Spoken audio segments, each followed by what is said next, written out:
Hey, shalom, shalom, mishpocha. Welcome to another edition of the Brit Chadasha Connections. This is Rabbi Yehudah here coming at you with Torah portion number 39, Parashah, Chukkat, which means statutes or regulations. And we're going to be reading from Acts chapter 5, verses 1 through 11.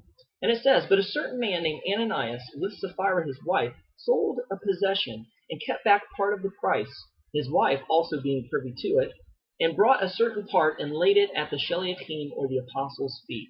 But Kepha, Peter said, Ananias, why has Hasatan filled thy heart to lie unto the Ruach HaKodesh, the Holy Spirit, and to keep back part of the price of the land? Whiles it remained, was it not thine own? And after it was sold, was it not in thine own power? Why hast thou conceived this thing in thine heart? Thou hast not lied unto men, but unto God." And Ananias, hearing these things, boom, fell down and gave up the ghost. And great fear came on all them who heard these things. And the young men arose, wound him up, and carried him out, and buried him. And it was about the space of 3 hours, after when his wife, not knowing what was done, came in. And Kepha, Peter, answered unto her, "Tell me, whether ye sold the land for so much?" And she says, "Yea, for so much." Then Kepha, Peter, said unto her, "How is it that you have agreed together to tempt the Spirit of Adonai, the Spirit of the Lord? Behold, the feet of them that have buried thy husband are at the door, and shall carry thee out." Then, boom, she fell down straightway at his feet, and yielded up the ghost. And the young men came, and found her dead, and carried her forth, and buried her by her husband. And great fear came upon all the congregation, and upon as many as heard these things. Now, our Torah and half-Torah portions both deal with such things as we may consider harsh punishments. People who did wrong, people who sinned against the Torah, sinned against God, and they received a very harsh punishment. In this case, in the Brit Chadasha connections, it was death. So it's no different.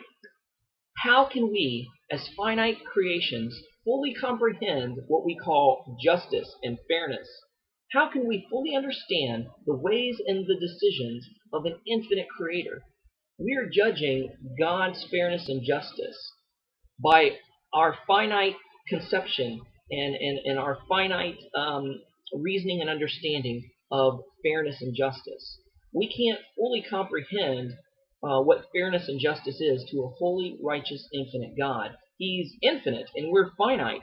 He's unlimited and we're limited. Therefore, we can't fully comprehend his mind or his ways. All we have to do is know and rest in the fact that he is holy, that all of his actions are based on holiness. He said that's what all of his attributes hangs on, is his holiness. So we can say that we can see 3 examples in the Torah, half-Torah, and Brit Chadasha, examples, and learn from another's mistakes, and not to, 1, let our temper get the best of us and do exactly as we are commanded, no more, no less. Number 2, to be careful of what we promise. And number 3, not to lie by commission or omission about our pledges. Now, you know the difference between commission and omission. Commission is purposely lying, is just telling a bald-faced lie. Omission, sinning by omission in this case, would be to not fully disclose all of the necessary information to understand the ramifications of a promise or pledge that was made.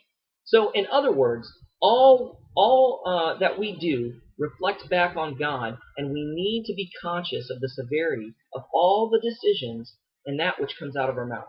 Thank you for watching. Shabbat Shalom and Shabbat Tov.